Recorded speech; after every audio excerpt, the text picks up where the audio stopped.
Welcome back mga kalbo. Good morning sa ating lahat. So for today's video, may papayita ko sa inyo na bagong setup sa ating loft, no?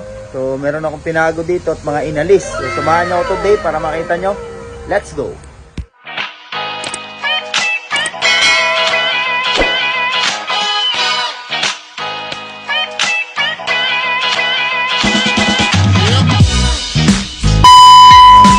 Ayun mga kayangstaw, napakaganda ng sikat ng araw ngayon. Samantala 2 days na magkasunod ang ulan. Paulan-ulan nga dito. Yan, so yung ating noble cage ay nakakumot pa rin. Dahil ang oras ngayon ay 8:36 mga kayangstaw. At ngayon lang ako pumunta dito dahil mamaya pa tayo magpapatoka. Hindi dahil sa matagal tayong magising. Maaga tayo nagigising mga kayangstaw. Sadyang hindi lang talaga kaagad ako lumalabas dahil mamaya pa yung oras ng pagpapatuka natin. So dito mapapansin nyo, wala na yung kulungan dyan. Ano? Kung saan tayo kinakainan ng ibon. Ayan. So yan yung ginawa ko dito, mayas. So, nilinis ko. Balito hindi pa tapos to. Ayan, oh, hindi nga nasunog ng buo eh. At masunog ng buo yan. Dito, nagdagdag tayo ng konting habangan, mayas. Ayan, oh. Habang wala pa yung lofts natin na bakal mga Kayangstown, yan na muna. Yan, pansamantagal mga Kayangstown yung setup natin na to. Ayan o, so may upuan ka dyan o, may lamesa ka rito.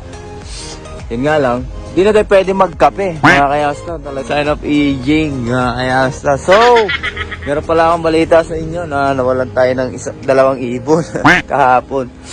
Di ko alam kung nakuryente sila or nag-overfly. So, isang superset at anak ni Boy Tambay, kung maalala nyo, yung ibon na, yung YB na nakawala, tapos isang araw nawala, tapos bumalik pa. Yan, yung kanesmate ng white light na yun, no?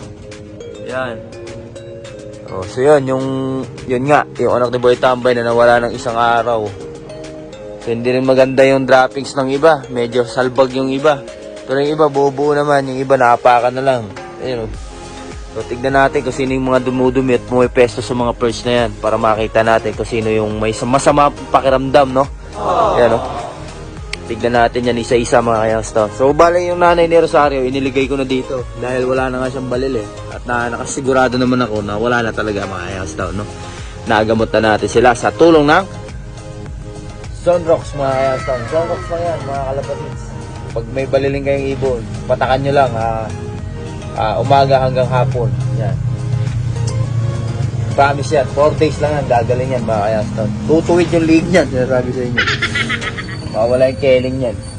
So ito yung abangan natin pagka may pauwi tayong ibon. No? Sandal ka lang dito. Pakasarap. Sabang ka dyan. No? Oh. Diba? North yung laro natin. Ngayong season. Next season pala. Hindi pa tapos yung south natin. Hindi na tayo umabot doon kasi nawala na yung ibon natin si Season at Rosario, no? Hindi na sila umabot. Samantala, merong parang birthday greeting si Zarina Joy, ayan, no? Tsaka si Miss Amber Kate, ayan, no? Nag-send sila sa atin ng video. Ayan, panoorin muna natin mga Kayangstown. Let's go!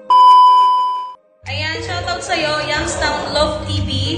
Ay, tatagan mo lang yung loob mo kahit na sunod-sunod yung kamalasan sa mga ibon mo dahil pinipirata ng mga peste sa inyo. Pero tuloy-tuloy lang tayo, huwag tayong susuko kasi darating din yung para sa atin, ang swerte para sa atin. Ayan, subscribe nyo po si Youngstown Love TV. Ayan, at ang kanyang page. Ayan, supportahan po natin siya. Hello, Youngstown Love TV. Ayan, balita ko, ang dami namatay na ibon. Okay lang yan, mag-breed ka na lang ulit, part of the game. And good luck sa susunod na race. So yun mga Kayangstown, napanood nyo na yung video greetings ni Zarina Joy at ni Miss Amber Kate, no? Daig mo pa yung my birthday, ano? Sa greetings nila. Grabe, ang babait na itong dalawa. Nag-send sa atin ng video. Grabe, concerned sila sa mga nangyari sa atin dito na namatayan tayo ng ibon. Yan. Dahil namatay yung mga kalapati natin. Concerned sila mga Kayangstown. Grabe. So, makapagpagawa din tayo ng loft para maging safe yung mga ibon natin. So, samantala, ganyan na muna. Ayan o. may bubong tayo dito. At least pag nag-aabong tayo dito, mababasa, di ba? Oh. All goods, di ba? Sa mga nagsasabi pala na hindi pusa yung dumadali sa mga ibon ko, pusa po talaga ang dumadali sa ibon ko. So meron akong old video na meron pa akong locks dyan, yung malaki, dyan sa likod ng bahay na yan. Maging doon mga ka-Youngstown, imposible nang akyatin ng daga, no? Kasi mataas yung loft ko dito noon. And pinapasok pa rin talaga doon sa super trap ng pusa, no? Yan. At nadadalihan talaga ako ng ibon noon pa. Pusa talaga dumadali, ate. Kaya naman namihasa yung pusa na yon kasi nga hindi ko tinuruan ng leksyon. And ayaw ko kasi talaga manakit ng hayop mga ka-Youngstown dahil animal lover ako.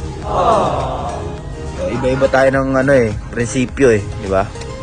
Kung yun ang gusto nyo, kayong bahala dyan. Basta ako, yun yung pananaw ko sa mga hayop, no? Ayaw kong manakit kasi may buhay din sila, no? Gusto lang din nilang mabuhay at makakain. Wala silang makitang pagkain, kaya napagdiskitahan nila yung kalapate. Yan. So, kapag kukulang din natin yun, dahil wala sa safety yung ating ibon, no? So alam naman natin na may mga pusa, so hindi natin nakikita yung So since na marami nang nawala sa mga ibon natin, namatay at nakain nila, kaya bumili na tayo ng Amazon wire. So sa ngayon wala pa tayong nadadaling ibon dahil napakaganda nga ng pagkakalatag ko dito. Ayan, talagang latag na latag mga Youngstown. So kaya naabot ng pusa yung mga ibon natin kasi yung paa ng pusa ay lumulusot dito sa ilalim ng steel matting kasi nga maluwag yung space nito. 2x2 ata to o 1x2, hindi ko alam comment down below mga Youngstown. Mahina kasi ako sa mga sukat-sukat ayan, nalulusot ng pusa rito yung dalawang kamay niya or paa niya, kaya naabot niya yung ibon. So nalagyan na natin ng ganito. So, yung pusa ngayon, patambay-tambay na lang dyan sa gilid, mga ka-Youngstown dyan, sa gilid dito, yan.